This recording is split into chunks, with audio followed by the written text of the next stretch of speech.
resolutions that I sent over this morning to everybody that we can discuss under legal as well. Okay. You know what, Donna was off today.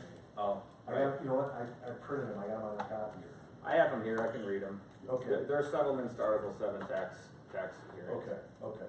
Tax matters challenges, so. Okay. There's two of them that we can discuss just briefly. Okay. Carol, did you have anything else? No? Anybody have anything else to add to the agenda? One more. Yeah. I attended that public scoping for the Bree Estates, so I'll give a little report on that. Okay. Jeff, did you say we had to go to have a personnel issue, executive session? Well, yeah, I'd like to discuss something with the board. Okay, so we'll have an executive session for a personnel matter. No action will be taken, right, Jeff? Right. So personnel matter with no action taken. Yes, no, it's basically the same backup. I asked for an executive session on my additions to, for contractual issue. Oh, okay.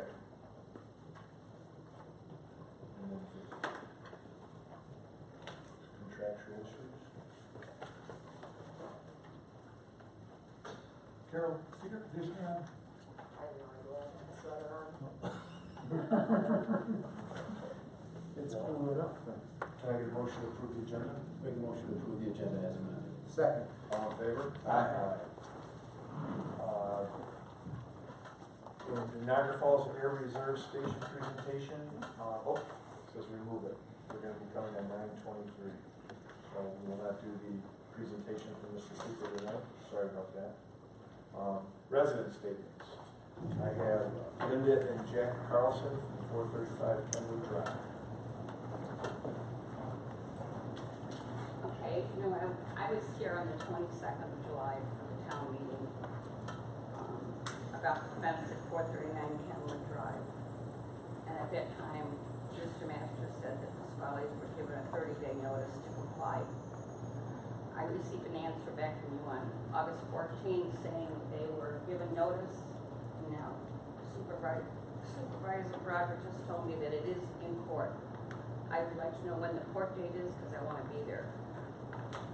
I don't know, I didn't have a chance to talk to Chris today, Okay. so I can let you know that, that's no Okay. problem, yeah. And also in your notes, you mentioned that the fence was 9 feet tall. It's 7 feet tall. It's 18 inches and then 6 feet more. So it's a total of 90 inches, not 9 feet. Okay, yeah.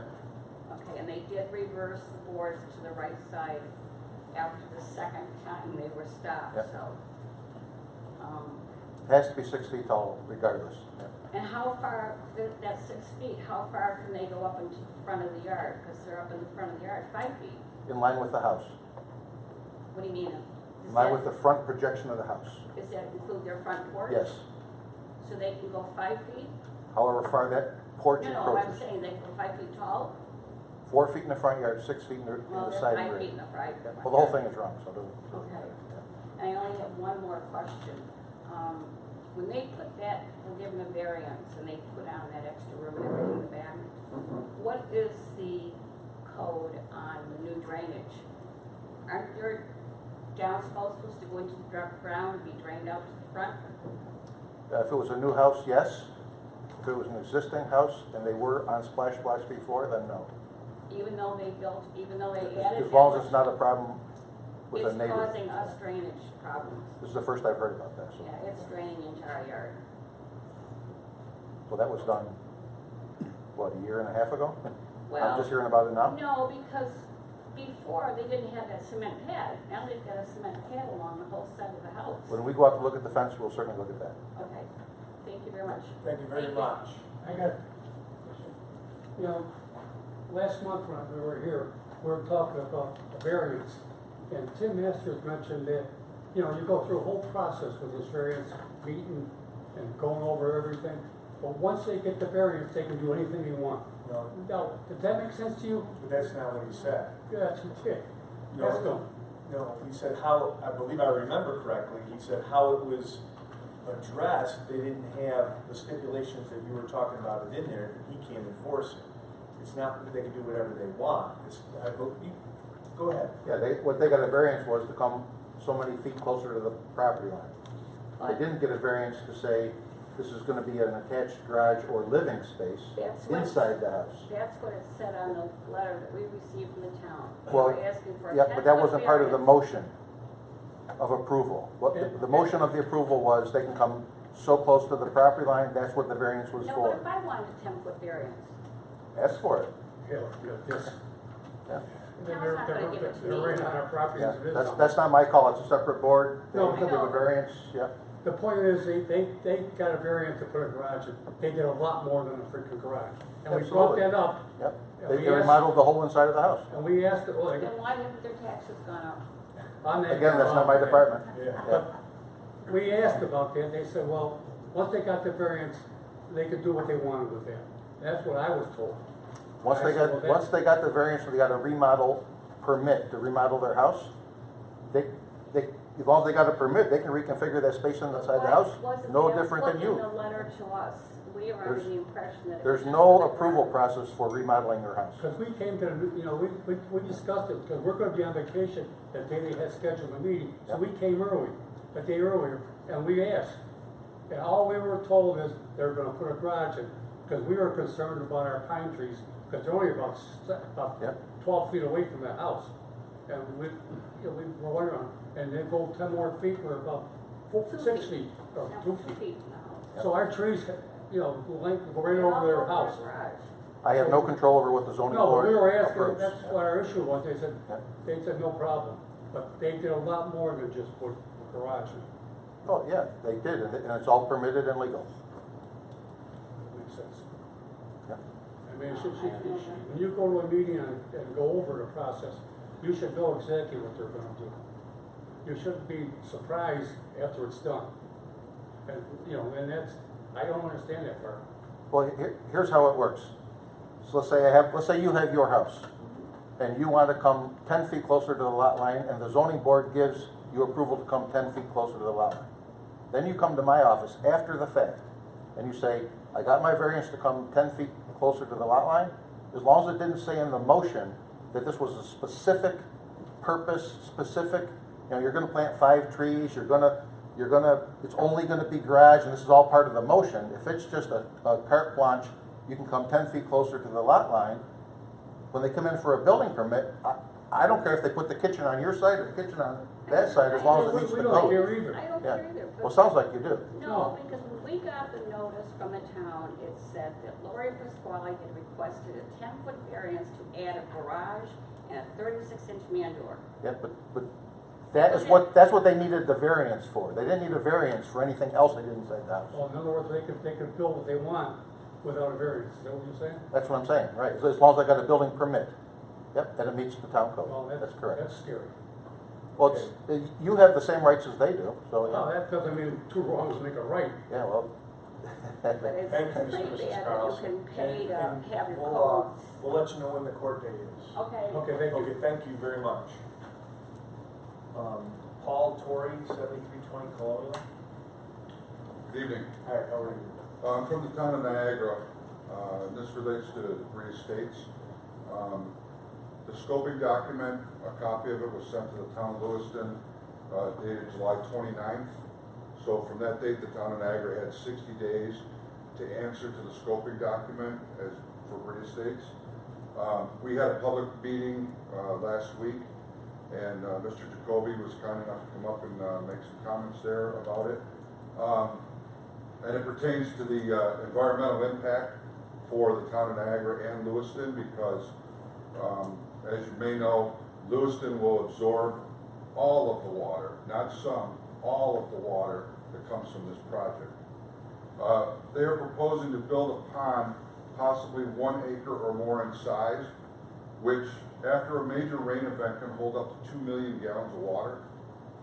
Now, it will be rate discharged from this pond into the ditch system, which runs all the way from Miller Road in the town of Niagara, across the border of Lewiston, down to Saunders Settlement Road. It comes out by the Church of God on Saunders Settlement, then across the road, into the cemetery, and eventually ended up in the Gill Creek water system. This ditch, I walked it last year from beginning to end. It is not clean. It is not even really a ditch in some places. It just kind of spreads out onto the land. Major trees grow in this ditch in this area, flora and fauna. All the water that's discharged from this pond will go into this ditch system. So I would expect that Lewiston, if you want to prevent major flooding in your town, would have to clean this ditch system, which would probably be over, I'd say, about 3/4 of a mile to a mile in distance. Also, as it crosses Southern Road, it goes into the cemetery. I forget the name of it right now. George's. So there's about a 6 or 8 inch pipe that runs through the cemetery where this water is supposed to flow through. Well, this pipe is, I don't know, it's got to be 50 or 60 years old. It's heaved up, it's plugged, so the water potentially could spread out and flood the cemetery. Also then the water would then continue and flow along the base of the reservoir and then into Gill Creek. On top of that, with the environmental impact, you'd have all kinds of toxins, garbage, all that stuff. From this potential project would be built, pesticides, things of that nature.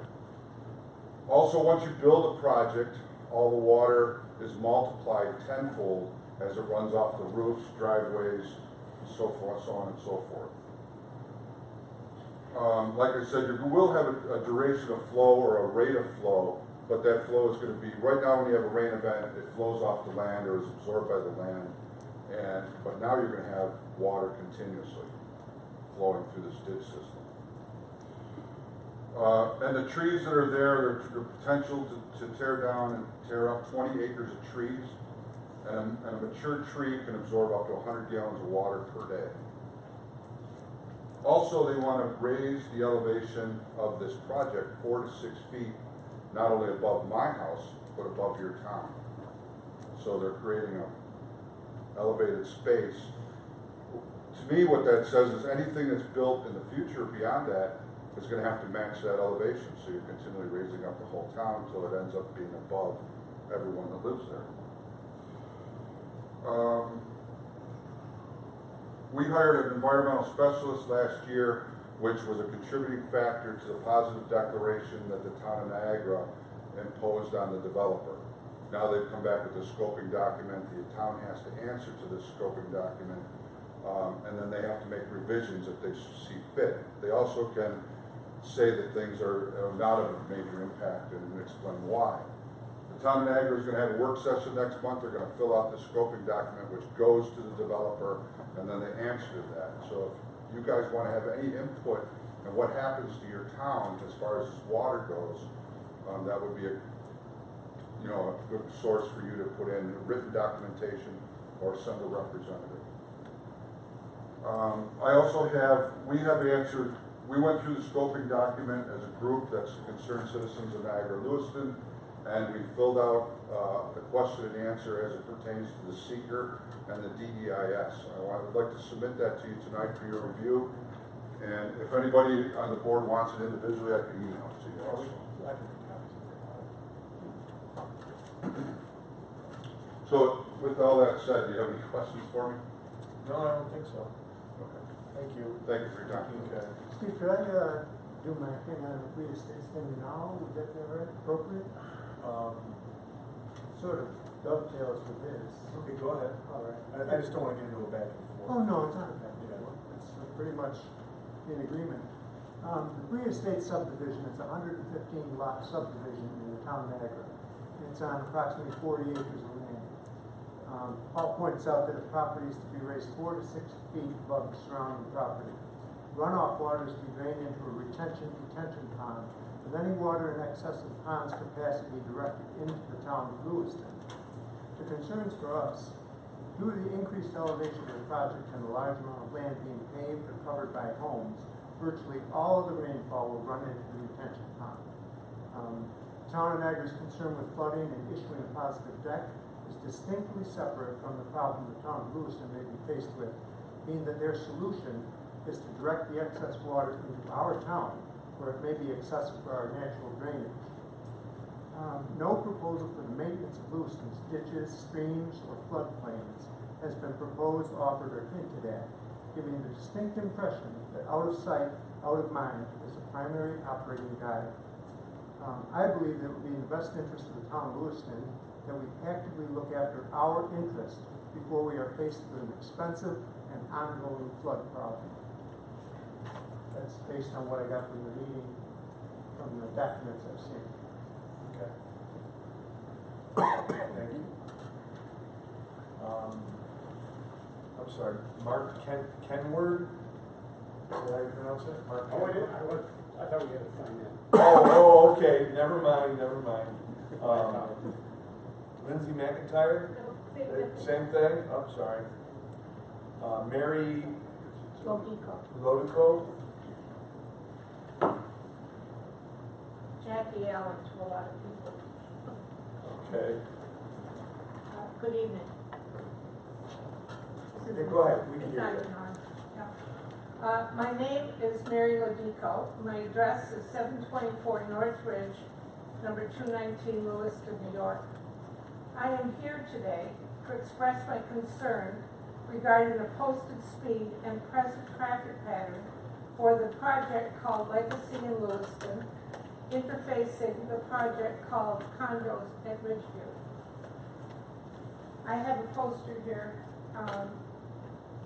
North Ridge begins at Route 104, where there it comes down the hill, then it proceeds around 3 quick curves. Whoop, there's one here, and one here. Continues down the hill and proceeds around 3 quick curves. In the short space of 3 curves, there will be 35 driveways existing on and will exit onto North Ridge Drive. It's all in orange. These are the new ones. These are ours, the North Ridge people. And these have yet to be built, but that's what their first phase, these are going to be built next. At present, there is a 30-mile-an-hour sign at the top of the hill, a curb sign at the bottom of the hill, and a 30-mile-an-hour speed sign in the middle of the first curve. You have to go around the curve to see the 30-mile-an-hour sign. At present, taking those curves at 30 miles an hour is unacceptable.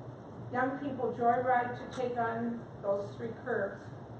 The sight lines are often blurred by parked cars, especially for the many senior residents. The new townhouses will not have any parking lots, so if they have overflow traffic, they're going to be single, they're about 1.5 lanes wide. They're going to have to park on the road if they have overflow. And I understand that the Ridgeview people are not going to let them use their private parking lot. So they won't have anywhere to park extra cars. So if they park on the curb, and we're experiencing that right now because all the workers are there. So we know how many cars and how narrow that street is. So people come down, whizzing down the curb, and then there's all the cars there. I'm asking the town of Lewiston to perhaps select a pro tem committee to discuss and find a solution for all these problems before somebody is injured or killed.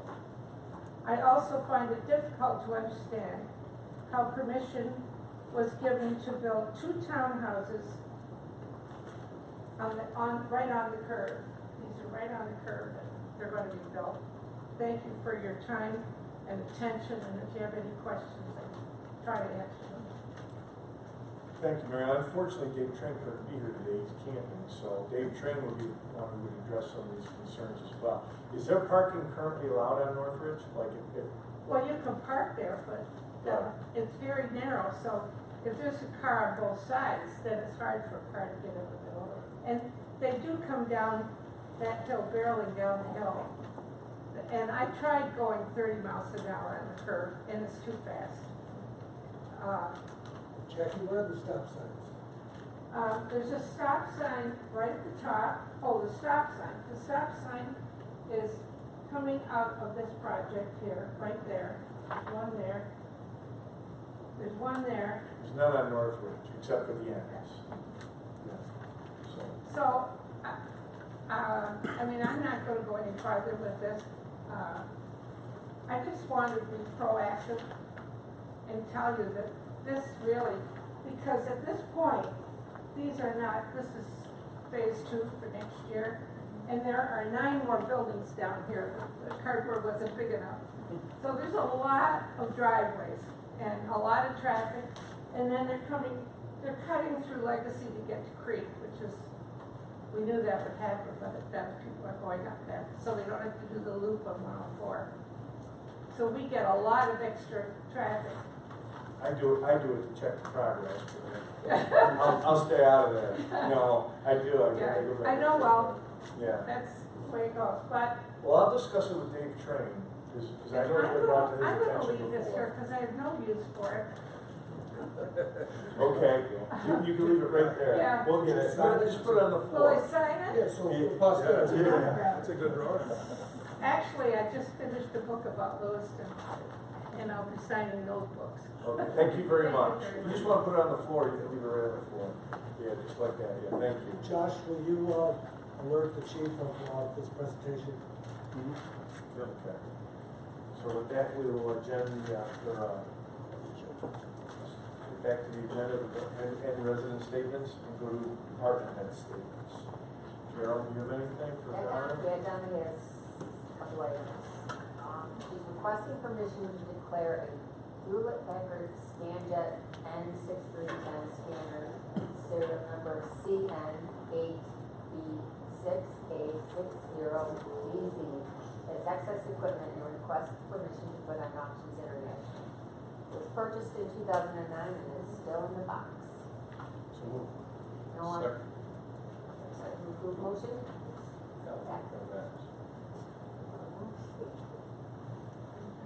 Councilman Morreale, second.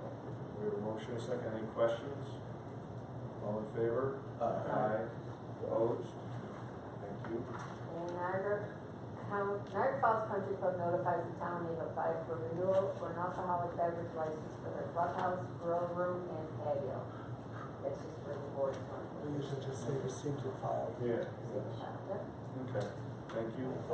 Also, Carol, there's a note from Donna in regards to the Geiben County Kiwanis Peach Festival. She wants to know who's going to be marching, so she can provide that to the announcer's table. I will be walking. I will be walking. And you? Huh? Yeah, I will be. Yeah, so Or, yeah. Carol, would you also please note that Becky Minus will be walking with us? sorry? Our county legislator, Becky, will be walking with us.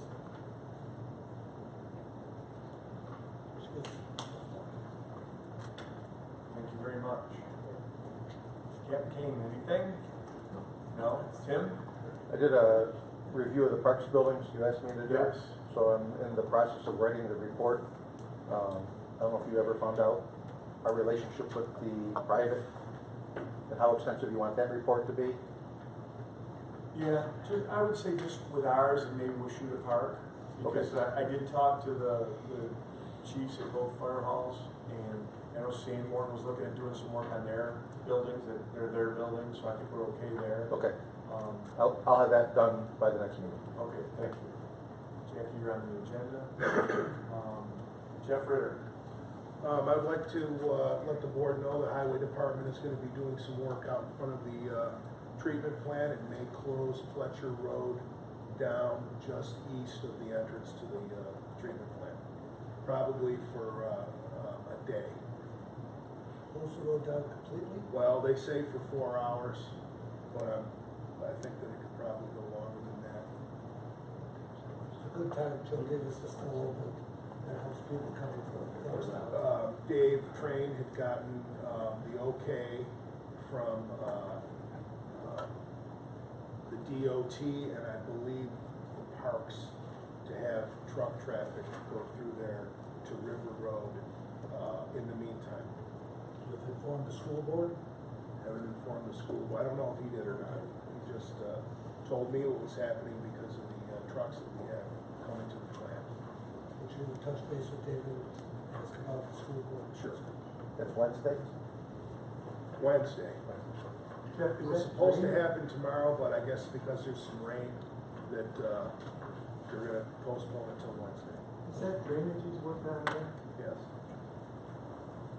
The buses aren't rolling yet. A lot of parents are going out to school to check on things, so it should be posted somewhere.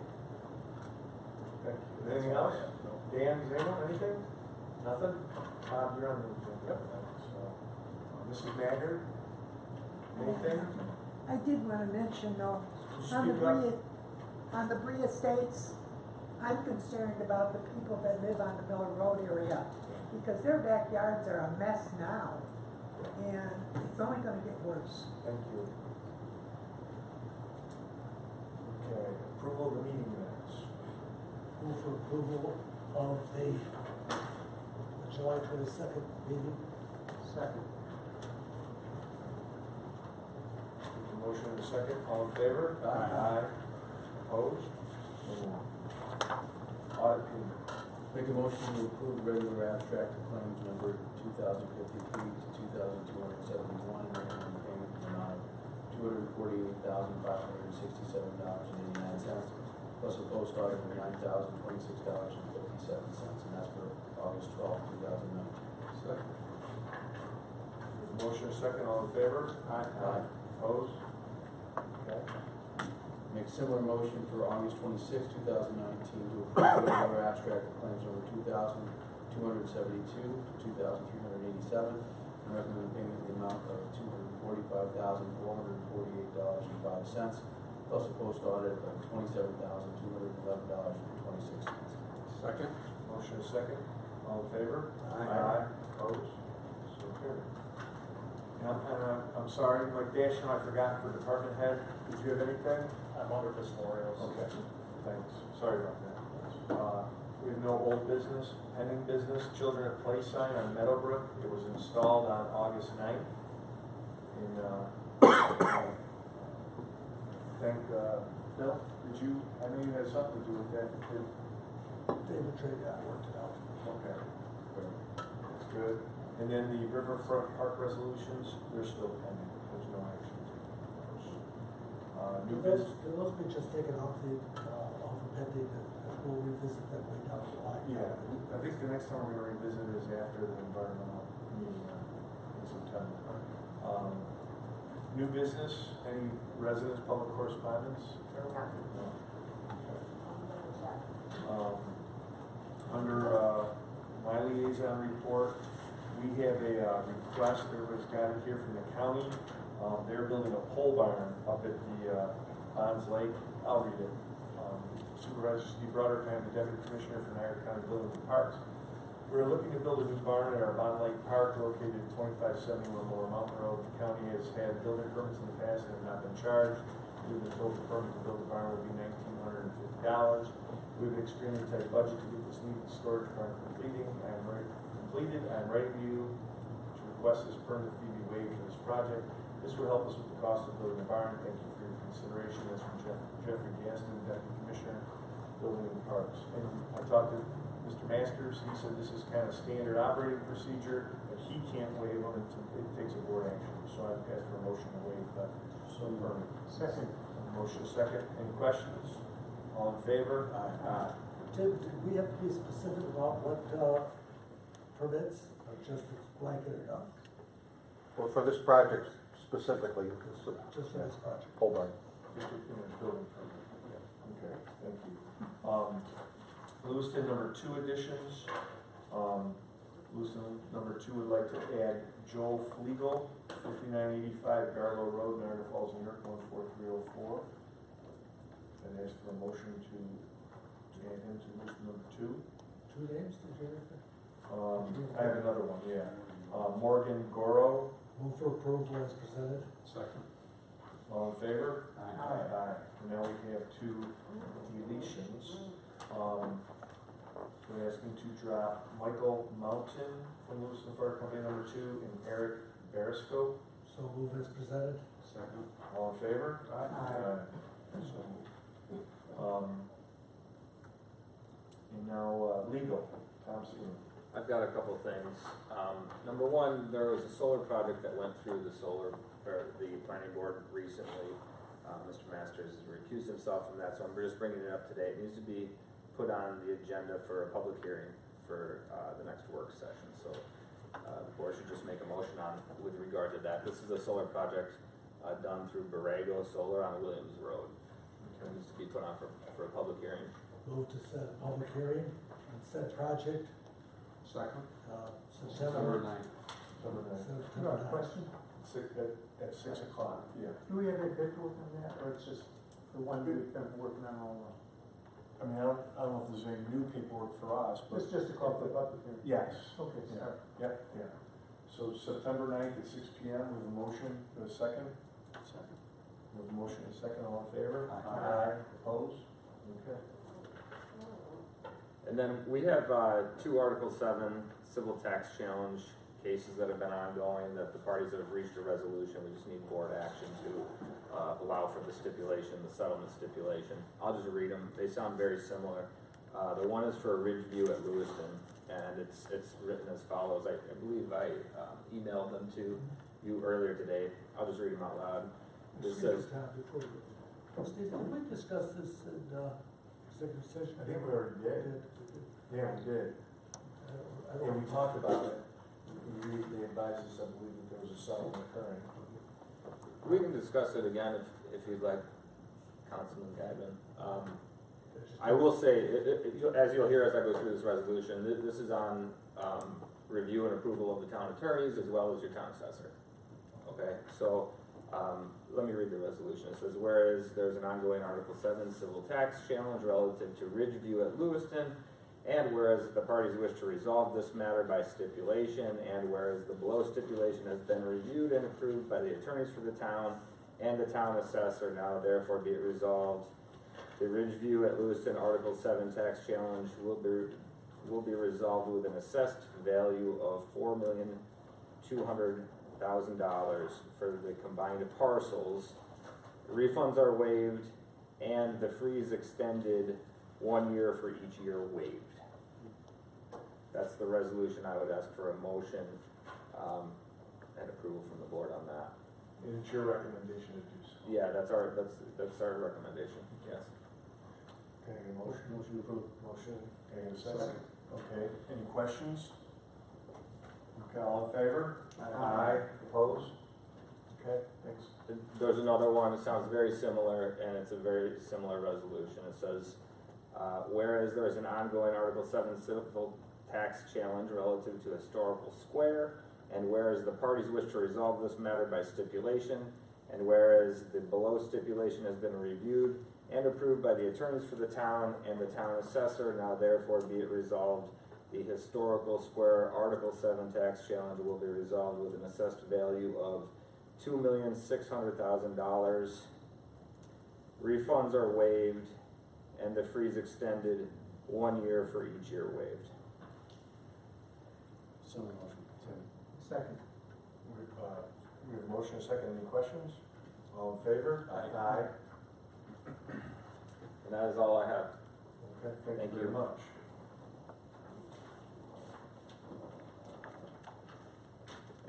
Engineering. Just a quick update for the board. We had a pre-construction meeting, I believe it was August 16th, on the new police and parks building. Currently, we're awaiting shop drawings and the submittal process, one of which will be in a schedule. Contractually, they have, I think it's till March to get the building done, but they have exhibited desire to get that done this fall still. So we're waiting for a schedule. Hopefully, we'll reflect that, and I'll have an update for you at the next meeting.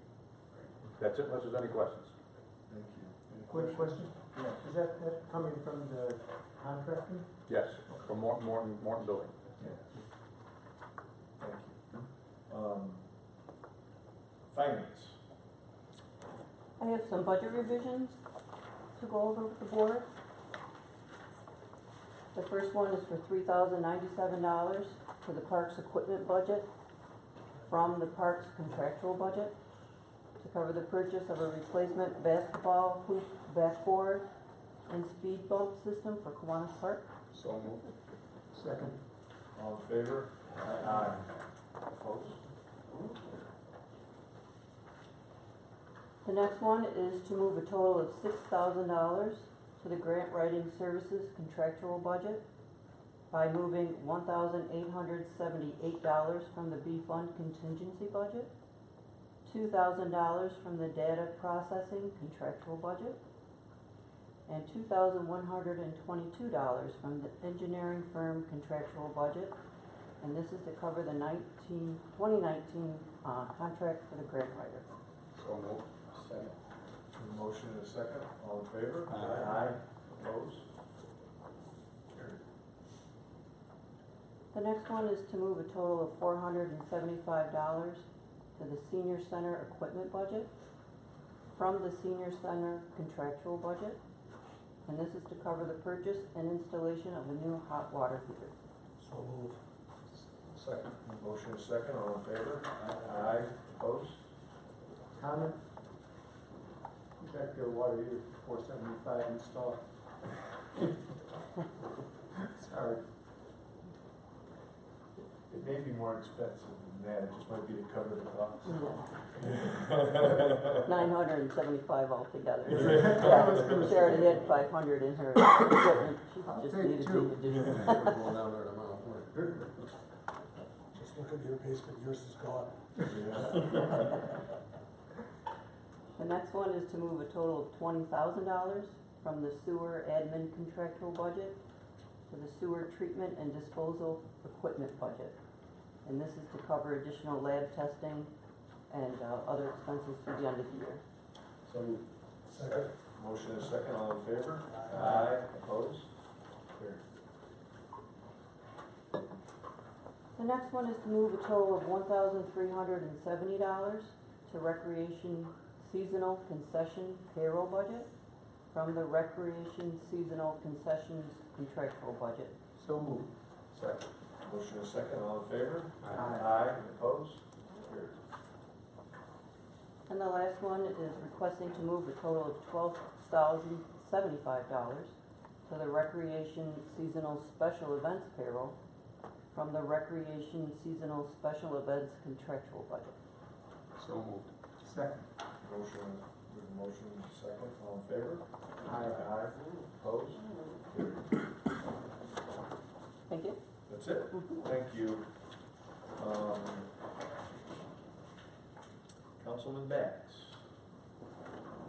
We've got 4 adjustments to water bills for the repair of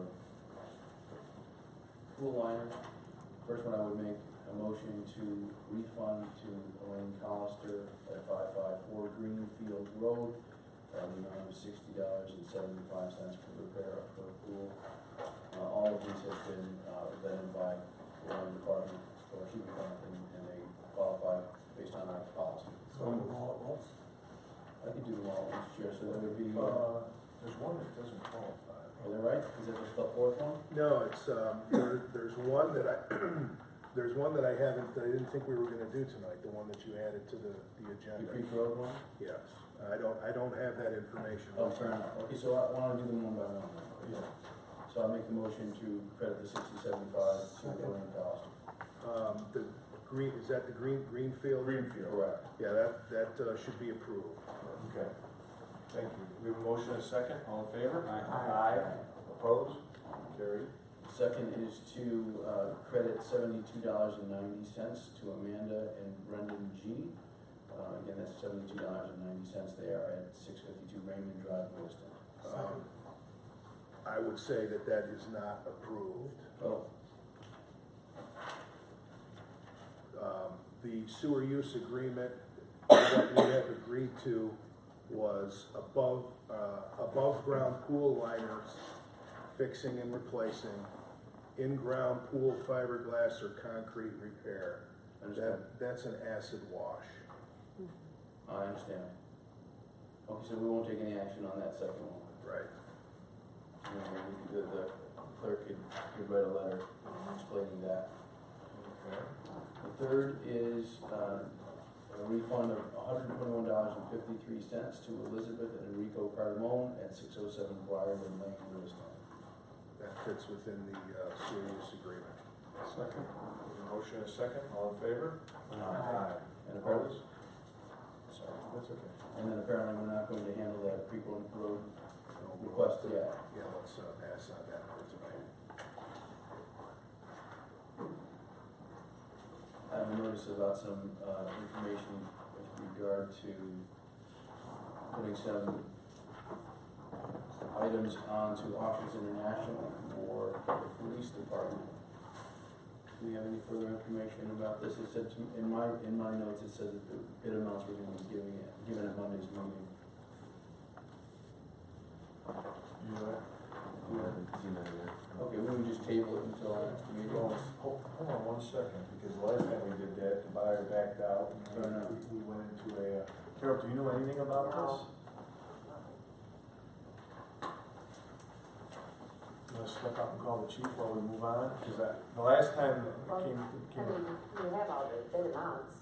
well, it says bid amount to be given at Monday's meeting. Final close. The final. Donna may have gotten an email, but unfortunately she's not here. We'll call the chief real quick. And it was, the printout effectively shows what items have been posted, but there are 0 bids. This is the inception of a 14-day bidding cycle. Okay, so set that aside. And then there's a notation for highway fees on my agenda. But I don't have any handouts for. Tim, did you know what that was in regards to? The highway fees? Dave Trane and myself talked about a permit to undermine the curbs, but the last time I talked to him, he was gonna come up with a different way of potentially doing it. And we're gonna do a test at the house on Autumn and Thornwood, and if it works out, it's an $8 per bag fix, so Nice. if it works out, this will not need to be done. Okay, so we'll just table it for now. Table it, yeah. Okay, so we'll table the highway fees. And that's all I have? Thank you very much. Councilman Geiben. So what they want to do is introduce our intern at Bob Academy. Bob, are you still back there? Would you bring your intern in and introduce him, please? Did you give him a heads up you're gonna do this? Okay. How's it going, everyone?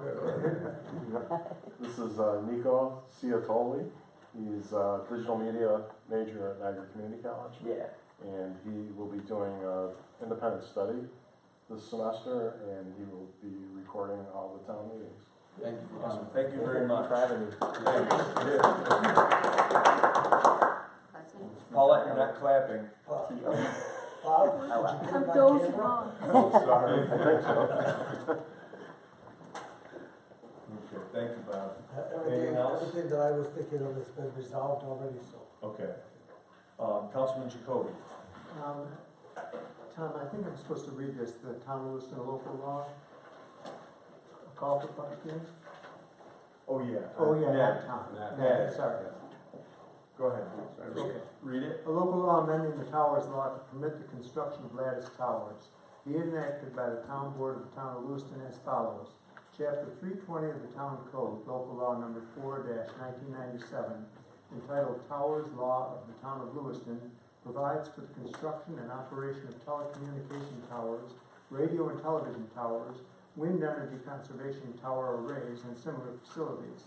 Second, section 320.3.A, commas 2 of the town code defining lattice tower is hereby amended by removing the words not permitted and adding the words a communications tower consisting of a freestanding framework. And the third is section 320.3 of the town code is hereby amended by adding as subsection C thereof the word C. A lattice tower shall be permitted only if its sole purpose is for public safety or emergency communication. This local law shall become effective immediately upon filing with the Secretary of State. So we're calling for a public hearing.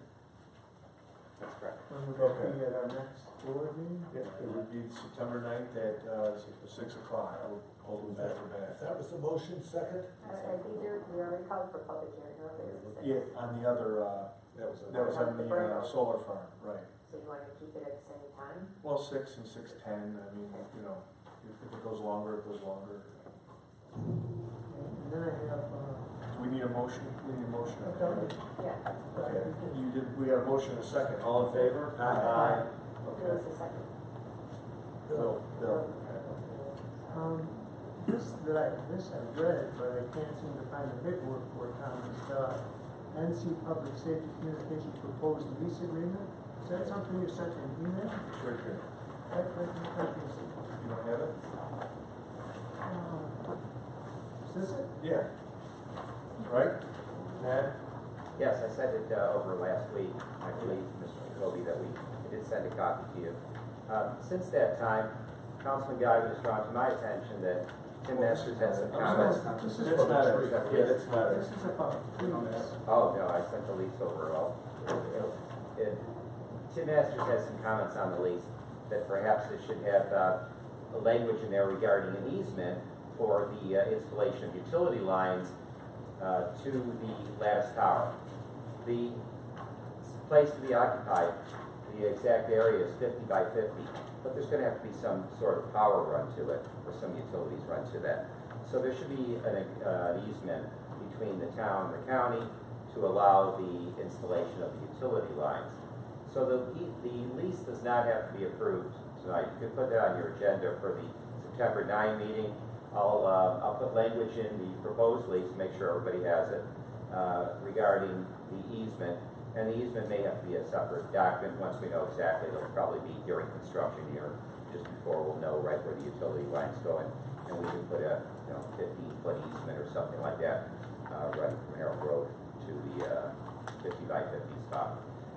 Any other comments that you have, Mr. Masters? Well, I didn't know how you were gonna handle the driveway either. I don't know how the driveway is. The ingress and egress would be coming off Harold, not through the main. Right, I think it's been changed, the driveway. I'm not sure it's finalized what the driveway's gonna look like. But there'll have to be some permitted egress and ingress through the use of the driveway. And the reason the driveway is not going to be approved is because the original plan had our driveway going behind the building that we no longer have.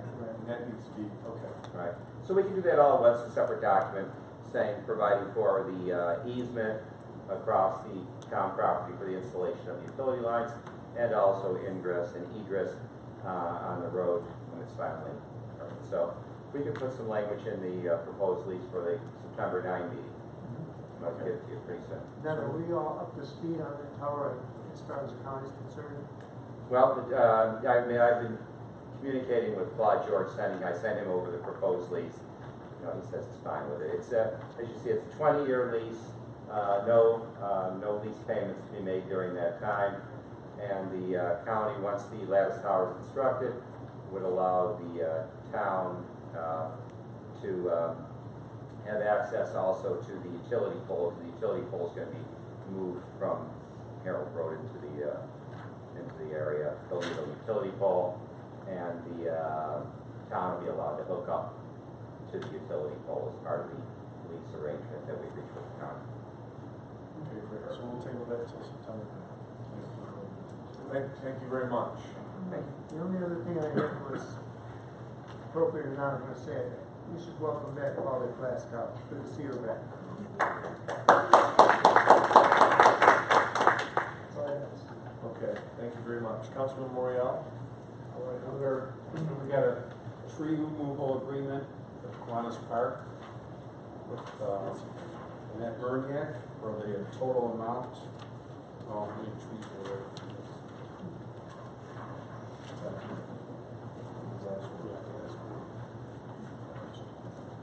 Trees by Mike Ashland between 33 and 38 total. So it'd be approximately $230 per tree. Motion to accept this bid. So the only thing I would ask is that you make your motion to accept this bid pending attorney approval and review of the insurance documents. I've been working with them a little bit, and we're still awaiting a couple of insurance documents that put the town of Lewiston as an additional insured. And once all of that is done,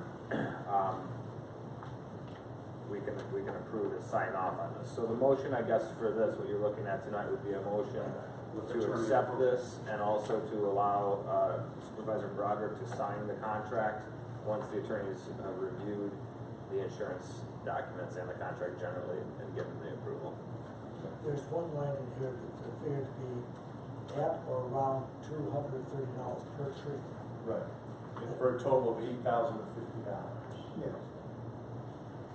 The reason is because they don't know how many total trees, so whatever it divides up, as long as they get their $8,050, they don't get much of As long as this cannot be interpreted, that the $230 can be adjusted to be around something else. Yeah. You know, the total is $8,050, and we can, Mike and I walked the park, he marked them, all the trees, they're either dead, dying, or in very, very sad condition in their park. And it's just, they dirty up the park, the trees, and we cleaned it, Jeff Ritter sent his crew down there, that thing was amazing, and a week later, you couldn't even tell anything was done to it. And it's just, besides the kids spreading sand, it was, you know, the trees dropping all kinds of things, so these trees have to go, so. That's a really good price. Yeah, oh, absolutely. And I know hopefully they don't start taking, they won't start taking the trees down till the kids are back at school, and fewer kids in the park.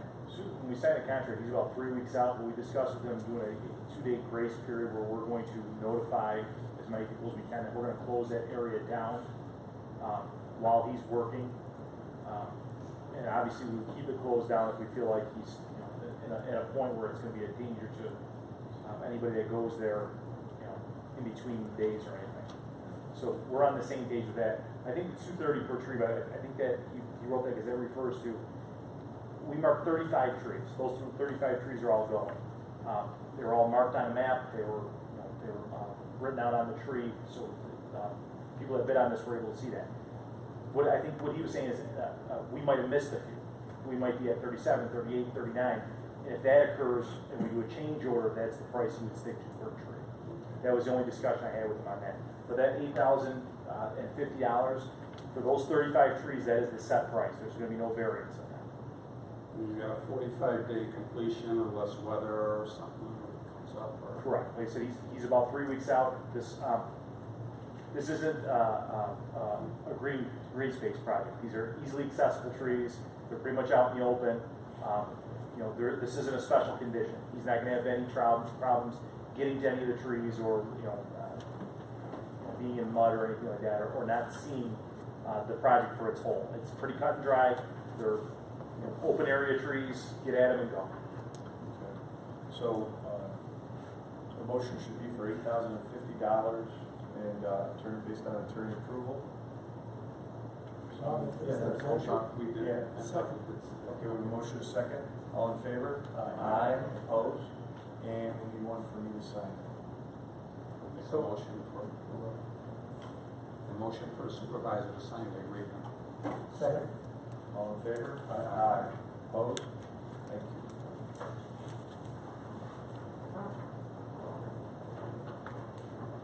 Next thing is property maintenance at Cherry and Lower River. I guess there's some land that's in question, but I guess the town does own it. What are they asking for, Mike? Is there some dead ash trees? Yeah, there's a dead ash tree that's kind of split. The trunk splits in two, so it looks a little bit bigger than one tree. But it is on town-owned property. I was called out there to take a look at it. I included a picture in the packet. Somewhere I found it. Yeah, that's where I got it. It does look like two trees. It does look like two. It's only one trunk though. My question is, I get all the tree complaints and reports in the town just because then we kind of divide them. I take care of the parks, the green spaces. The general definition of a green space is, you know, any park that or any parcel that was donated back to the town during a construction period in lieu of a recreation fee. That's how we kind of end up getting green space. I've never been to this property before. It's maintained currently. Jeff Ritter said I think his crew maintains the area around the. They mow some water out there. Yeah, they do. So I don't know whose responsibility it is to actually pay for this. I'd be happy to do the work on it, if we allocate funds to take care of it. But I'm not sure if that's, somebody specific is supposed to take care of that or not. I don't wanna overstep the Parks Authority for removing trees on property. Could we put this out for bid to eliminate this tree? It would be a bid if you. Contract. Well, I'm sorry. We done as part of the prior contract? I don't think so. I think it's at a completely different location. And if it's under a certain, 2,500, I think. This, again, this is one tree. Right. We wouldn't put this out to bid. I would go and grab 3 prices Gotcha. and then just move forward on it.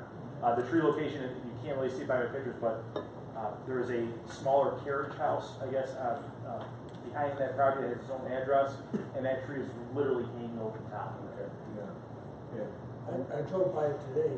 In all the years that I've been in that neighborhood, I never saw that green space back there. When I received the call, my first reaction was, we don't have green space on Lower River Road. I had no idea it was back there. And then I checked with Tim's staff, found out it was town of Lewiston. And I mean, I know we own small little parcels like former alleyways, and but I mean, it's a pretty good sized piece of property.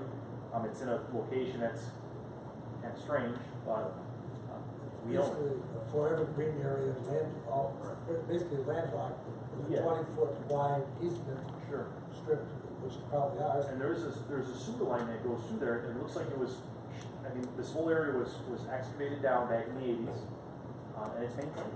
Who mows it? That I don't know. I said, I think we mow it. Okay. you know, I know Parks doesn't. It's kind of similar to the area behind Mary Lane and Scoville. Yeah. But the neighbors actually maintain that area. They just kind of take turns going. They, you know, it's been a kind of like a mini recreation area for them. But I guess they were both leveled down at the same time, same thought process. I guess if you would, get a price to cut these down, and then I'll work with Jackie, and we'll figure out the budget instead of, I'll give you this price, 3 prices, right?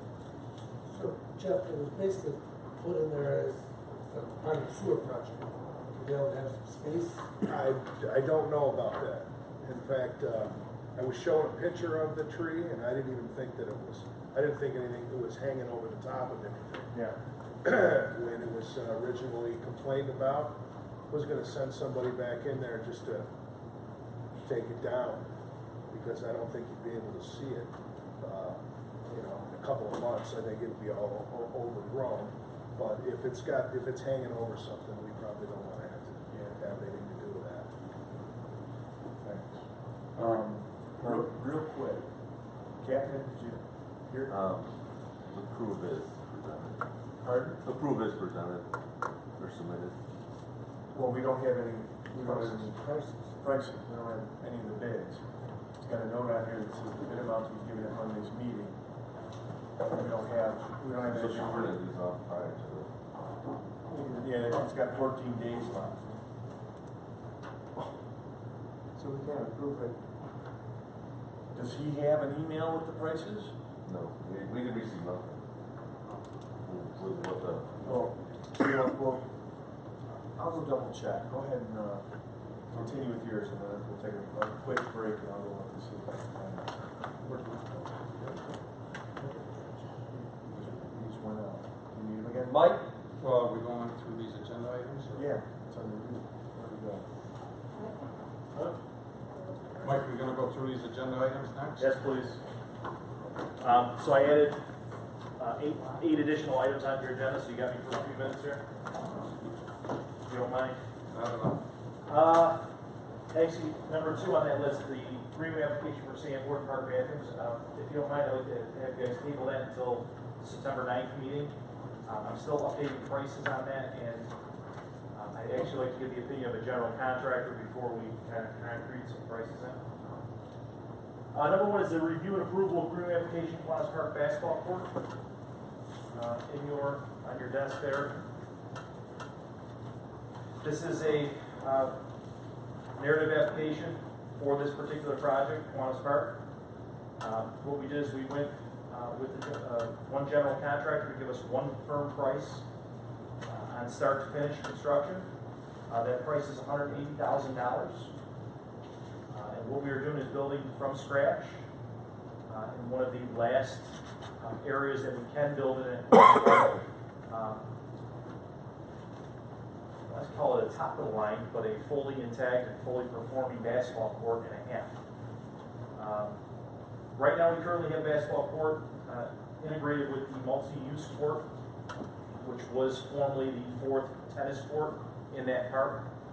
What the idea now is to make that multi-use court more of a multi-use court without basketball in it, because basketball and the rest of them, they clash a little bit. So if you look at the overheads and the design concept of it, you're looking at a full-size court with full-size foul areas, enough room for benches, permanent structures, permanent garbage cans there, drain lines underneath, correct compaction underneath, basically doing everything right, everything correct, everything by state spec. Real quick, let me interrupt you for a minute. Another issue that I had, and Mike and I talked about with the basketball court, is it's got a fence, what was it, 6 inches from the out of bounds line? Yep. And they recommend, 5 to 10 feet to have nothing around it. So, and I know Councilman Morreale, Councilman Geiben have been there a few times.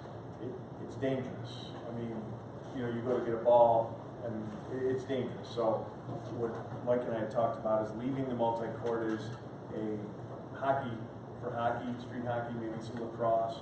We get the basketball separate, where we do have room. Some of those trees will be removed that we put in that area, and put a professional, installed basketball court. So that's One quarter, quarter and a half. But the other half, you can play. It's not really a court. Yeah. You're looking at a court basically. It's small. It's a full-size recreation court.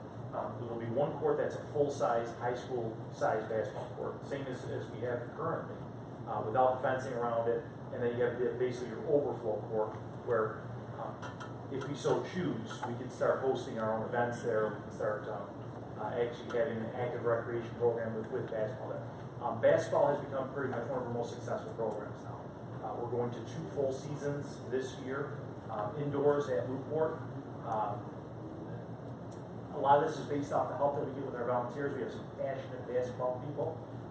It's something that the supervisor has talked about building on. So this is kind of part of it. Again, Kiwanis Park is, you get a lot of basketball players, and they're challenging, for time on that court.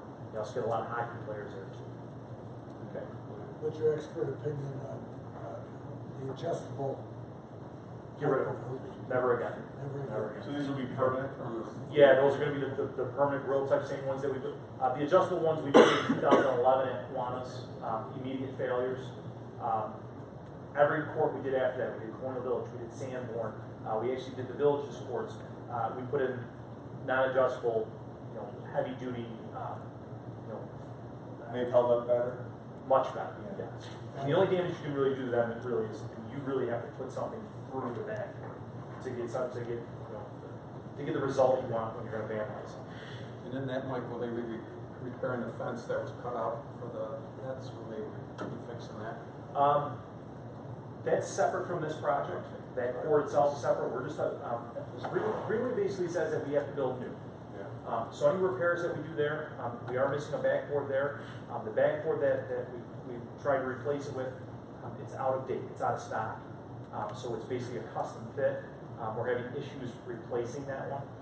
But that's going to be kind of a separate project for us. And we're not talking about a large amount of money, so how you can take care of it within the parks fund. The price is high at this point, and it's high for a reason too. It's important for the town board to remember when we're spending Greenway money, this is our money that we're requesting. We come back and we fought hard for as a town board, previous town boards, that whatever money, after we approve this, we send over to Greenway, then we begin the bidding process, then we begin to see what type of work that we can do with our own town forces to kind of narrow the scope of work, and then obviously to lessen the cost. And that money would basically just go right back into our Greenway pot. And it's not like we would take the 180, you have to spend 180. This is the high-end cost of it. This is the general contractor cost, doing everything from A to Z. So again, once we approve this, once we get this under review, then we can start determining how we want to kind of proceed from there. And if that 180 is a little bit outside of our budget for this year or next year's Greenway account. Will this have some sort of guarantee for the surface? There's no guarantees for the surface, no, I mean, you're gonna get, quartz itself, the asphalt itself is, I'm not really sure what the warranty or the guarantee is. I can guarantee that it's gonna be built exactly to spec, we're gonna take no shortcuts for it, especially in the underlayment as well. There is no concrete underneath it like the rest of the Quantus courts, so you'll have much less shifting. You will have drainage in there, so you'll have the ability to wick water away instead of it freezing underneath the ground and shifting a little bit more. The general consensus on the striping, that paint, that latex that they put down, you're looking anywhere from 5 on the very low end to 10 on the high end number of years you're going to get out of that before you have to resurface it. There's no such thing as a permanent resurfacing. I noticed the village outside court is cracking and it has one bad corner. Yes, always. Surfaces. Yeah, asphalt's a very pliable material. Anytime it freezes and heaves, it's the above surface that's bonding is going to show the crack on it. Most of the cracks aren't dangerous. What we've done at Quantas in the past, when we determine how our best course of action is we just go and we fill those cracks with it's a new polymer adhesive, and then we go over and resurface it that way instead of reconstructing and rebuilding. We take it piece by piece with a more flexible material, but you fix 3 cracks here and 3 more cracks pop up over here, especially at Quantas again, because it's kind of a unique situation with the concrete underneath.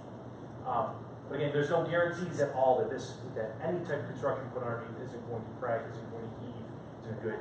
I would assume that once we get everything bid out, we would talk to the contractors about any sort of warranty, any sort of, the standard would be like 90 days or something like that. But again, when you're building these types of facilities, there's always going to be a maintenance cost attached to it, always. That court at the village, that's Tui Park, the town of Lewiston, and we did submit our greenway money for that court. We did seal that. We did go through the process with them. That was, I think, 2012 or 2013. So now being 2020 next year, they're due. Which court is this one? Tui Park, behind Broderick School, the court and a half back there. 2011, 2012, I forget which one it was, the village approached us for greenway funding on it.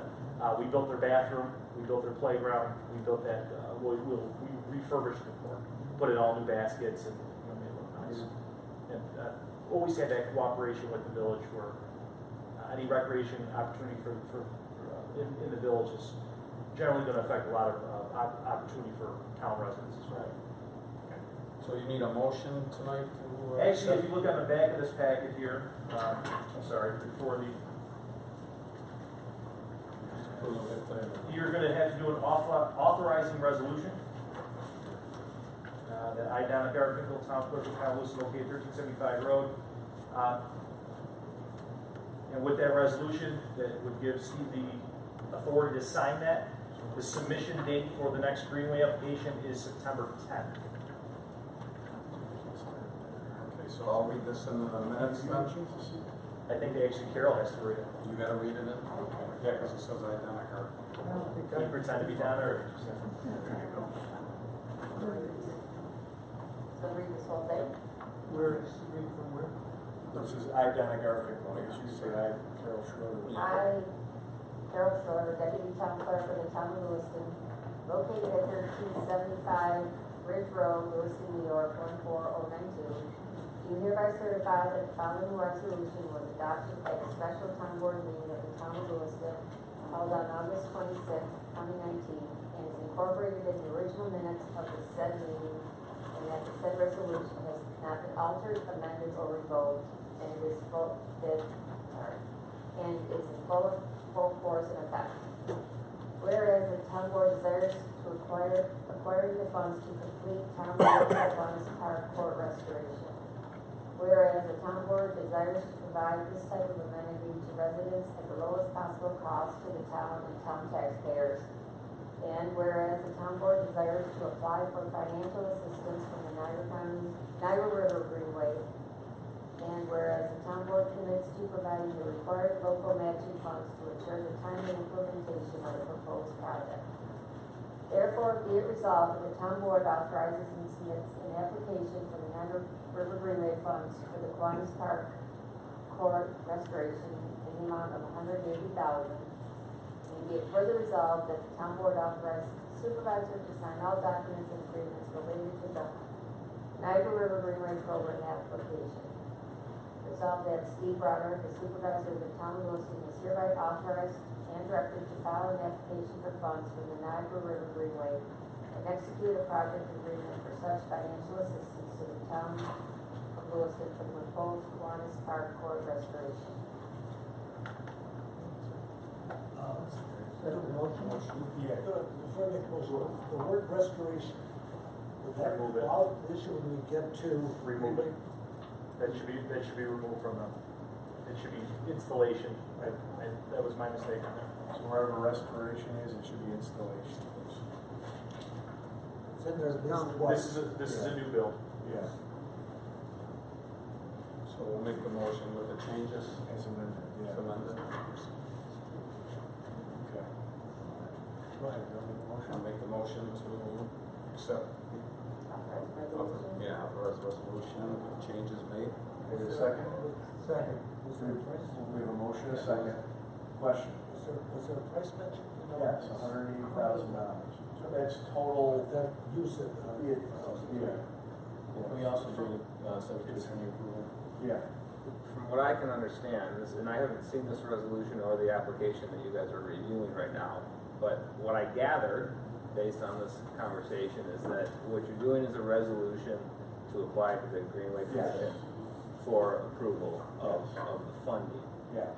After you get the permission from the Greenway Commission to do so, or their approval, then you would go through a whole bidding process. Yes. I haven't reviewed the documents that you have in front of you. I would say that, make sure that you look at them and make sure that they are in conformity with what you would like to have happen at that part with regard to this application. They are. Can't we just say subject to approval? Could he look at it? Well, this is just for the Greenway application. This is for the determination of consistency. Right. This is not going to the funding committee yet. Oh. This is basically us going to the Greenway Commission and then telling us, yes, it's within the scope of the Greenway. Was the amount of money in the resolution or just in his dialogue? It's in the Greenway application. Okay? It's in the resolution. I'm sorry? It's the resolution. I don't have a copy. No. Neither. Any other questions? We have a motion? Yeah. We have a motion. And a second. All in favor? Aye. Aye. Opposed? So moved. Okay, Mike, next we want to touch on the capital, Lewiston Parks capital projects list. So last year I gave you guys a list of capital improvements projects, but it was enclosed and included within our normal budget process. I wanted to get this to you guys early this year before we start the budget stuff, because I know the numbers get all washed around and some things get kind of missed over. But we updated that list. We went park to park looking for issues. Some of the issues that are on here are already being addressed. Park shelters are on here. A few other things, the trees, but they're listed on here. I'm not going to go through every single one. I just want to point out that on your sheet here, if it's in green, the priority changed on it. For example, like the concession building at Pleasure. Last year we had flooding issues. The flooding issues continue. We were just reimbursed by our insurance company for electric work and for the replacement of our furnace and some other stuff that we're not really comfortable replacing, spending money to replace at this point. Because we don't know why this building floods. We don't know when it floods. We had a flood recently where I actually called the supervisor, Broderick, and it was a sunny day. I actually called Jeff Ritter as well to see if there was some sort of sewer work going on or trying to figure out. Bottom line with that building is it's out of date, it's older, it was never in code. This building in particular construction started in 1997, 1998 without any sort of building permit or inspection or anything. When the building permit and the inspection finally happened, it was so far out of whack that they just said, well, we're just going to use this as kind of a storage building or just bathrooms and leave it at that. So the building kind of has a history itself. At some point, we're going to have to try to figure out at least the utilities in that building. Down the road, we might want to think about expanding that building. The bathrooms are horribly out of date. They are not accessible for handicapped people. This is gonna be something that we're going to sink money to at some point, whether it's now or tomorrow or the next day. In yellow are new for this year. Again, at Fletcher Road Park, our pavers have steadily, the whole building is surrounded with brick pavers. They have now steadily deteriorated to the point where water is now getting trapped and not reaching any of the drains that we have set up there. Playgrounds. Basically every park. I have a whole separate agenda item on playgrounds, so I'll skip that one. Kiwanis Park, new for this year, is that 7-year maintenance. Again, we built part of the court system 2011. And it's that time where we're going to have to allocate money to have them resealed and restriped. And Kiwanis Park is a little different from all the other parks because of those, the way it was constructed on top of concrete. So instead of having a nice 10-year window, we usually have 5 to 7. And then, like as I said, other items on this list are in the works now. The outfall building, your storage areas, the waterfront park, that type of those things. They're listed on there, and they're currently progressing. So when you do get a chance, I hate to give you guys homework, you're going to get a lot of it from me today. I want you to read, if you can, review this, so that way when we go into budget sessions, we can kind of make some determinations of how we want to proceed, how we want to pay for it, and make a little bit more of a structured plan as to when these things are going to be addressed and what the priorities are. I did, on the right-hand column, you see my priorities. You know, I got them high, very high, low. You might have different opinions in that, and ultimately you control when those capital projects are done.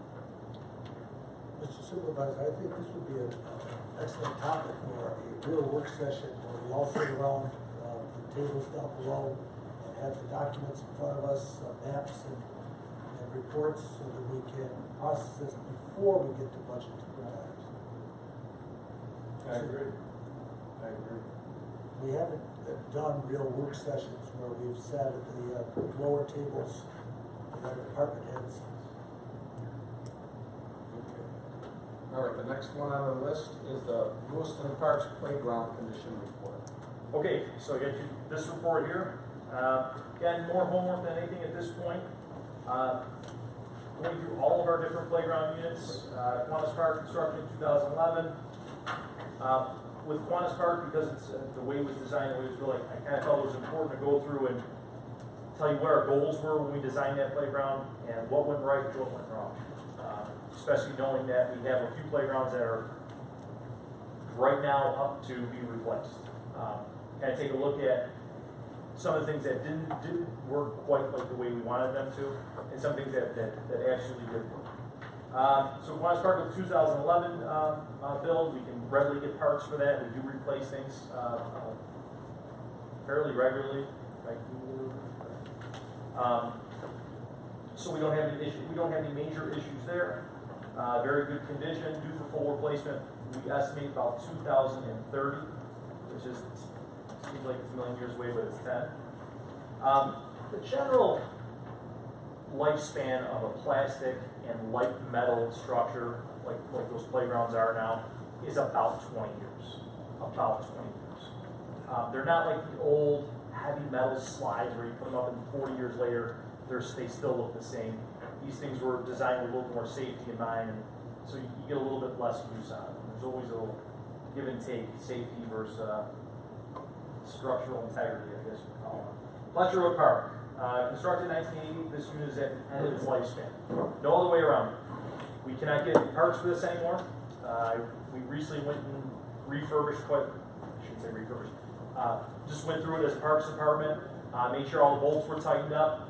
I can tell you right off the bat that there was the missing bolts that we can't get the tool anymore to replace them, so because it's out of date. So basically we are using a little bit of ingenuity to make sure the job gets done. Okay? Yeah, last 4 to 5 years, this has become an expense for us as we're replacing parts on it. If you look at Fletcher Road Park, one slide is blue, one slide is green. That's not on purpose. That's when we had to replace the one slide, that's the only color we can get because, again, they're not in construction anymore. What's right at the time Pletcher was constructed to be our largest playground unit. When we talk about Pletcher and we talk about how we want to fund this, hopefully in 2020, I am going to tell you that we get a lot of use out of it, a ton of use. Between the active programs that we run, baseball tournaments, and the population growth in the area. 1998, Pletcher Road looked very different. You know, there was no, I'm sorry, what's it called? Wolf Run and all of those. There was none of those. So as far as, you know, I wouldn't want to shrink that down then. Let's put it that way. We want to serve the community that it's placed in. Current status quo, now in need of a complete replacement. One of the options that you do have at your disposal again is going to be greenway money for next year to do these types of replacements. Lachute Park, again, the 1997 construction, original construction.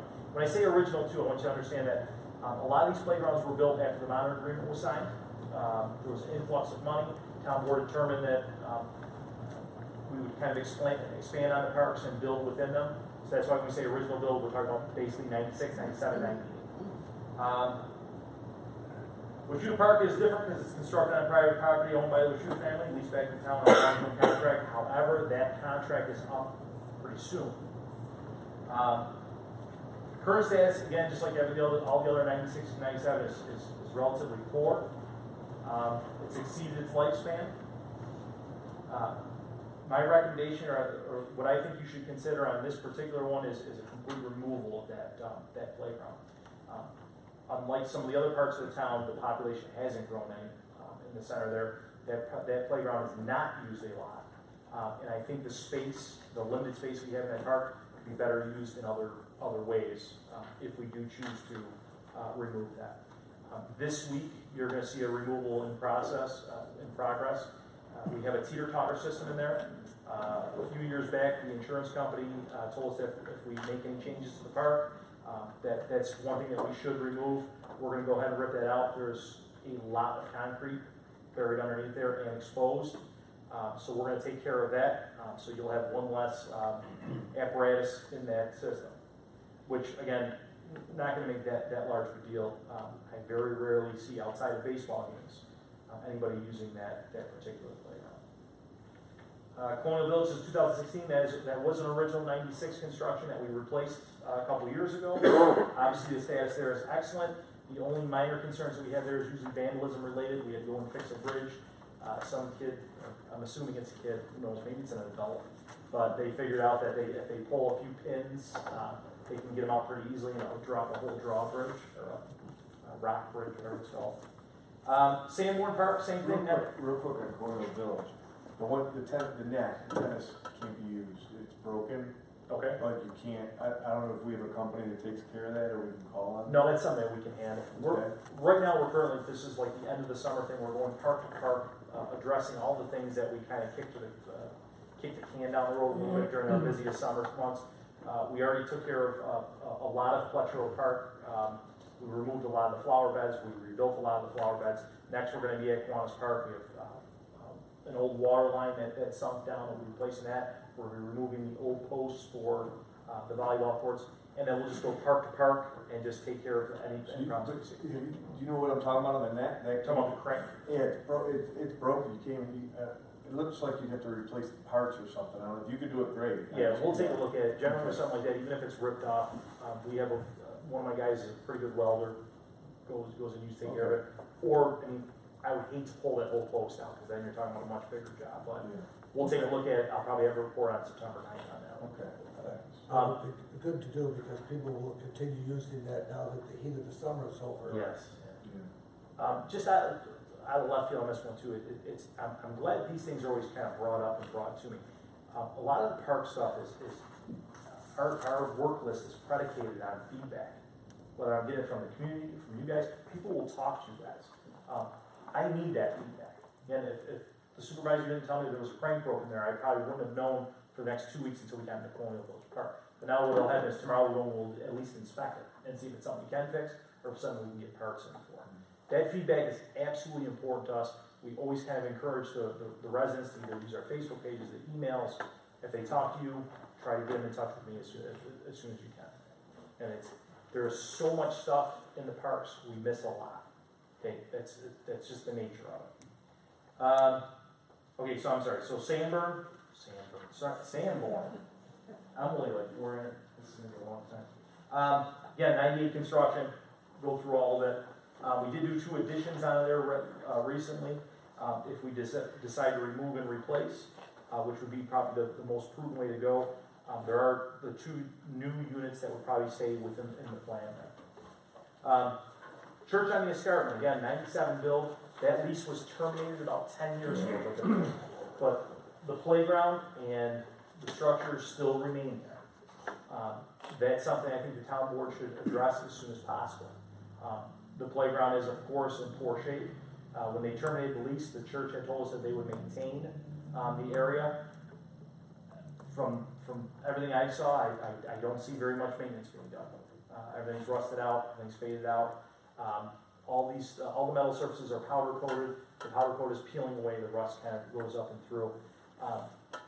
My suggestion again would be to remove it, even if we are in talks with the church about building a playground again there. To me, those are 2 separate issues.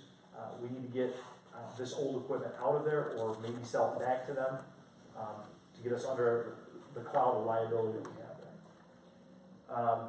And I put the additional playground units. We already talked about Tui Park, and the other one that we support was at St. Peter's as well. That's it. So again, if you want to take a look at that, read through it, great. Any questions on that? Are you part of any of the discussion for the renovations for the Tui Park? I have not been invited to any of those, no. But it looks like the design they have is basically based off our Kiwanis Park. I've talked to just a few people very informally and let them know some of the design flaws we had with Kiwanis Park, because their goals seem to be the same. It's all the same. It's the rubberized surface. It's an area for STEM play, plus that is science, technology. There's areas that are specialized for mobility impaired, all those forms of disabilities. Yes.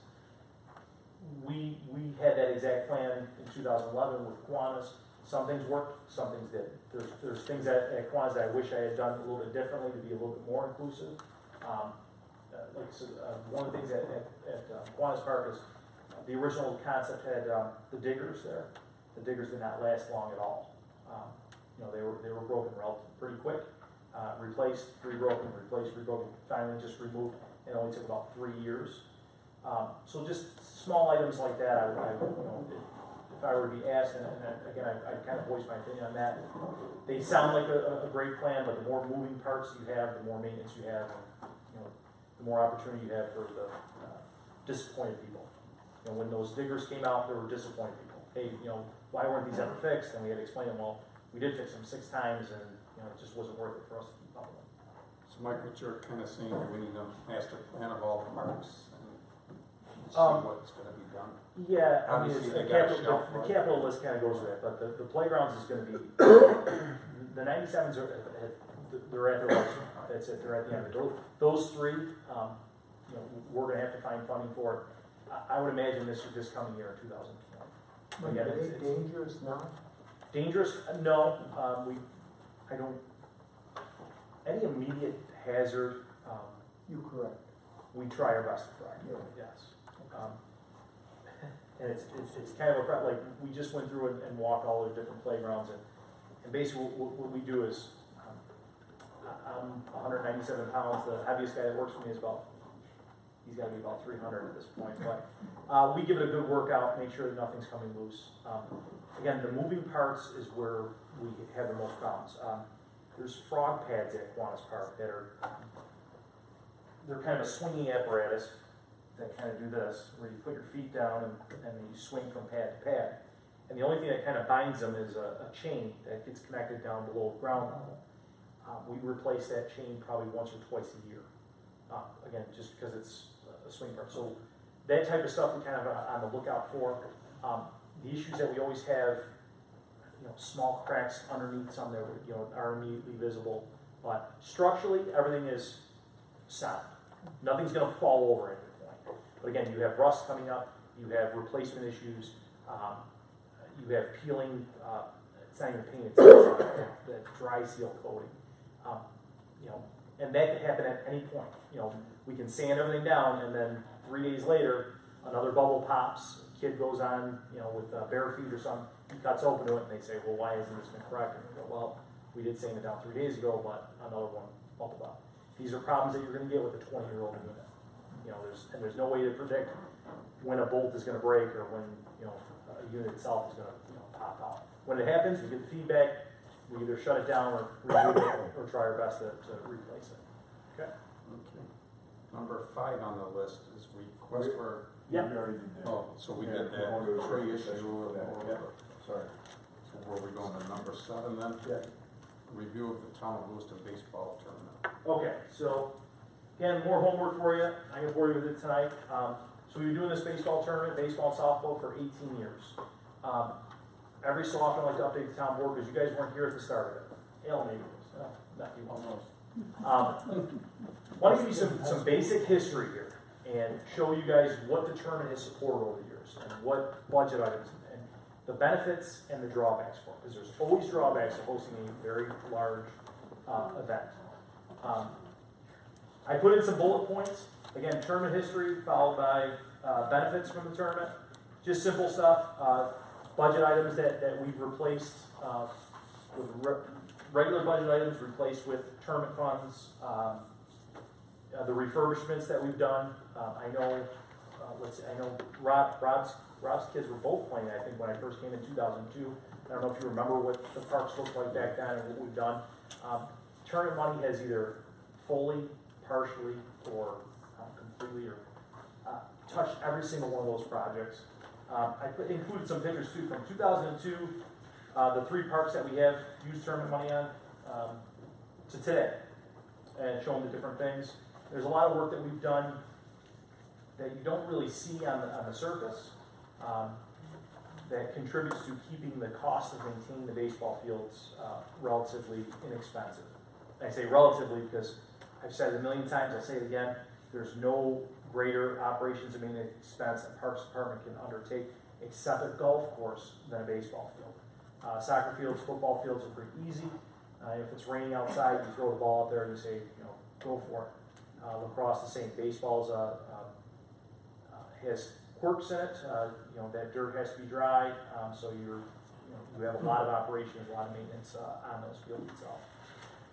We have used the tournaments in the past to pay for improvements to the fields that help us with the operation maintenance. Simple things like drain lines, French drains in strategic places where the water kind of puddles, where we don't have to spend a lot of time getting a field ready because there's puddling water.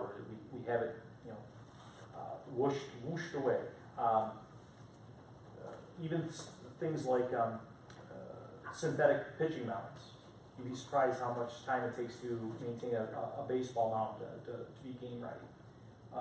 Those are things, again, that were supported by the baseball tournament or paid for entirely by the baseball tournament. That helps our daily budget and our daily costs and our daily, you know,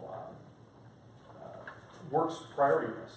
So, again, if you want to take a look at that, what I would like the town board to do, though, is get into the process of determining whether these tournaments are worth keeping or not.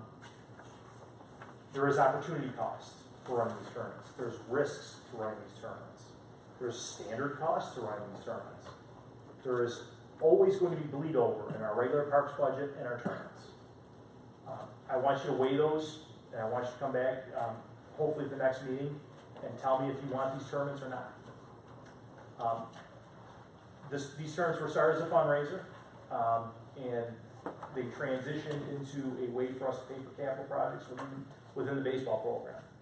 With that, on September 9th, I'd like to be able to continue using that money for capital projects within the baseball program, or within the parks that sustain it. Again,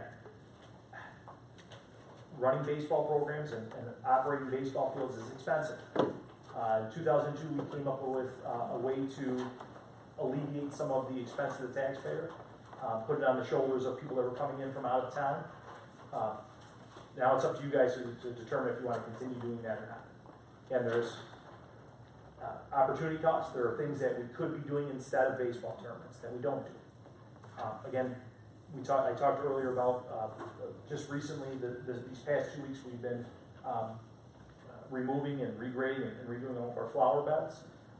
The reason why we're doing that now, and this was work that kind of got kicked down the road enough to now we have to rebuild them. You know, if it wasn't for baseball and the tournaments, we'd have more time to do projects like that. So it's a matter of kind of prioritizing and seeing what you guys want to do with it. Okay? So that's any questions on that? I was wondering, is there any way, it's probably impossible, but to track what it does for the Lewiston economy, bring these tournaments in the restaurants, dollar figures, but. Yeah, you'd be asking for private companies to give, private information. I can only give you the anecdotal stuff. I can give you what the business owners tell us. I can tell you what Center Street looks like on a normal tournament day, especially between the silo and Edwards. I'm sure everybody can see that. Matter of fact, that I Love Lewiston video that just came out had a bunch of shots of the silo in it, and they must have taken them in the summer because it was all kids with different uniforms that were from out of town. Right, walking around. So, yeah, let's put it this way, places like that, the silo, the Brickyard, all your restaurants around Center Street, the hotels, they do great.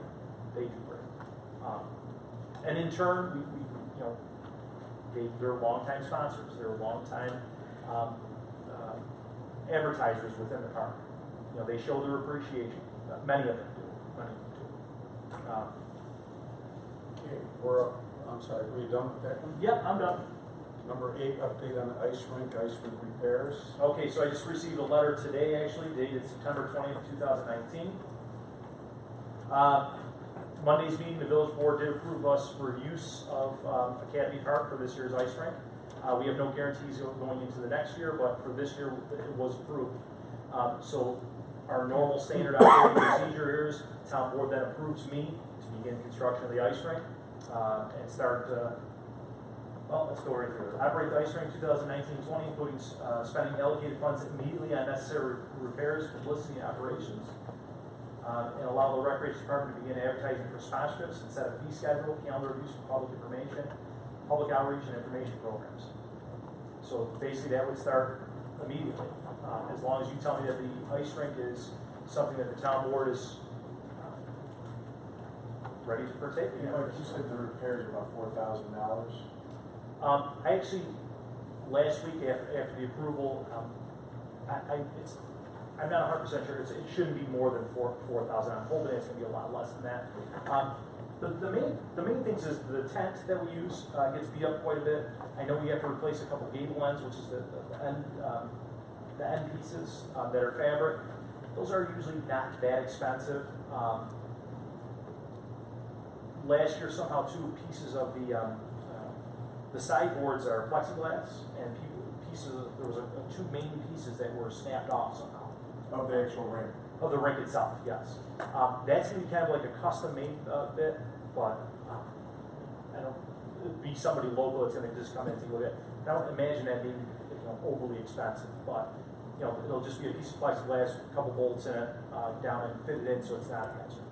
Those are the only 2 real major repair issues that we had. The problem that we do have with the tent is, of course, it is an out-of-date tent, so we get everything custom-made. The company that sells us the tent is out of California.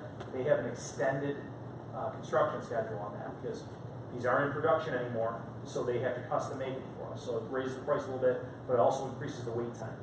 The last time I talked to them, it was 10 to 12 weeks, which puts us right up against Thanksgiving because, again, the village kind of delayed this decision a little bit. When I talked to them today, that they're actually closer to 4 to 6 weeks.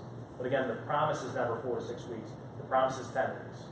So we'll be working with them, and there's also one of our local tent distributors got into creating these pieces last year.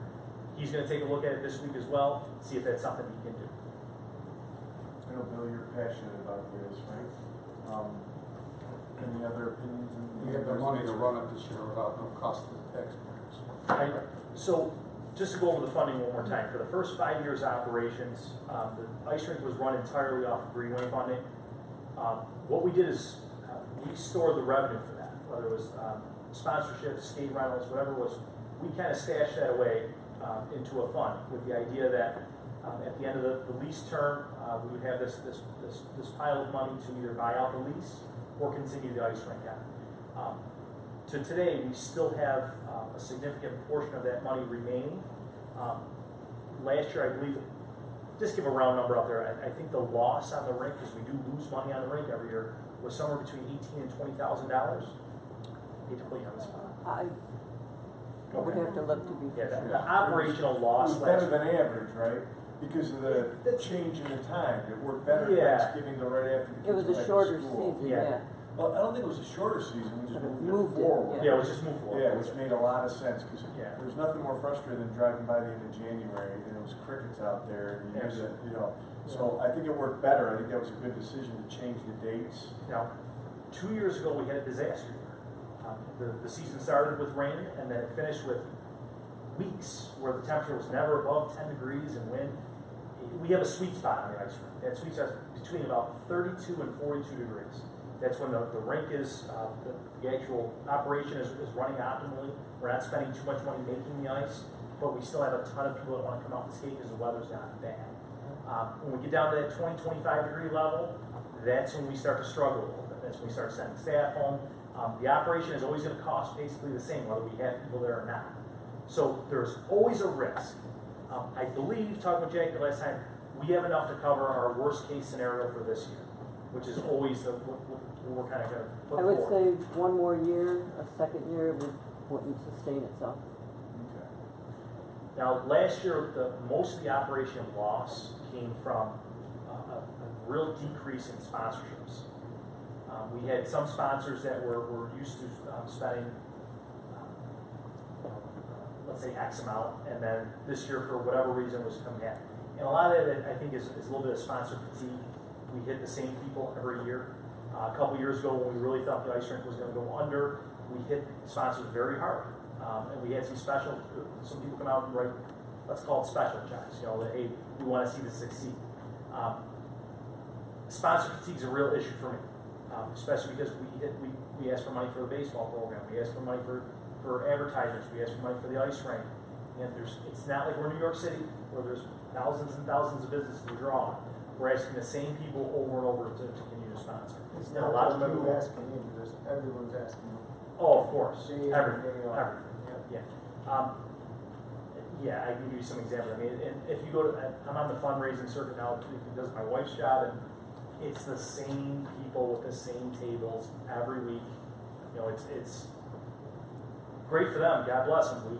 We appreciate all their help. Again, there's a little bit of sponsor fatigue, and we were hit hard with it last year. So I think the effort this year is going to try to be to reach new sponsors. You know, take smaller sponsorships, smaller bites if we could. Our sponsorships have always been $500 to $1,000.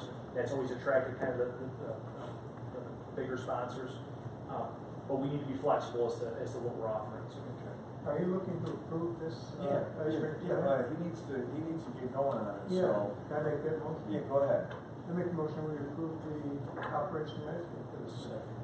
Give a motion a second, all in favor? Aye. Opposed? Good. we're ahead. Number 9. Number 9, I think we already took care of that time, but the tree service, we're good. okay, Right. number 10. 10, last one. Exciting. Oh, no. Real simple one here. We're going to please approve the transfer of a 2009 Ford F2. I'm sorry, Carol's going to have to correct that because I think 2004. 2004. 2004 Ford F250 Super Duty VIN 1FTN FT0L14EC75119. That truck is going from the water department to the parks department. I don't know if we have to approve that or if that's information. Let's call it information only. We have possession of it now. So, Okay. dealing with Amy Smith to make sure the plates don't need to be changed over, the insurance is all set, and we'll go from there. Please approve a motion to declare as extra equipment a Parks truck 2006 Ford F-150. VIN 2007. 2007, see? I don't know how I get the wrong information. VIN 1FT PX14 V77NA24041, plate ALS 656. We're going to remove this from service on the road, and I'm asking you to place it on Auctions International as soon as possible. Second. All in favor? Aye. Opposed? Thank you very much. That's it. And then you're gonna be here for our executive session. Yes, please. Thank you.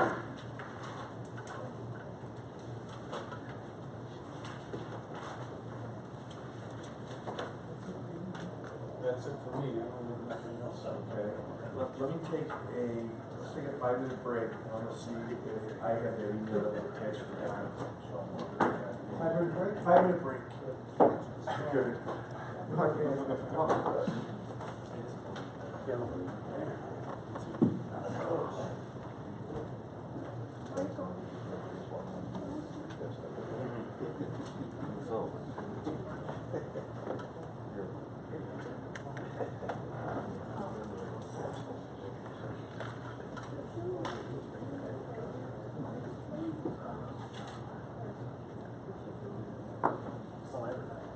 Don't worry about it, we'll be here when you get back.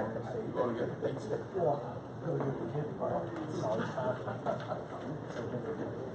We got what we needed.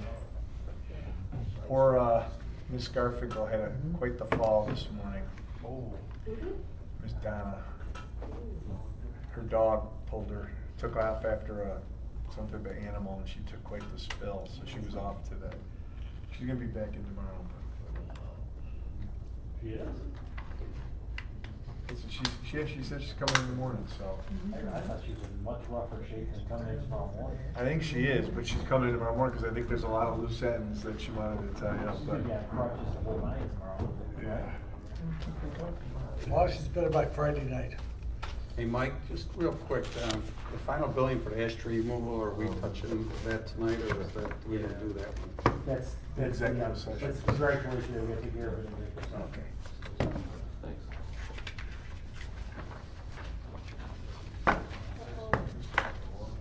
It's the longest board meeting, it's the first time Nico's here.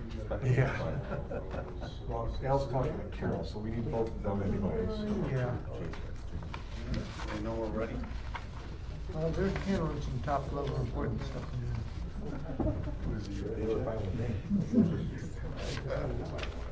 even higher than I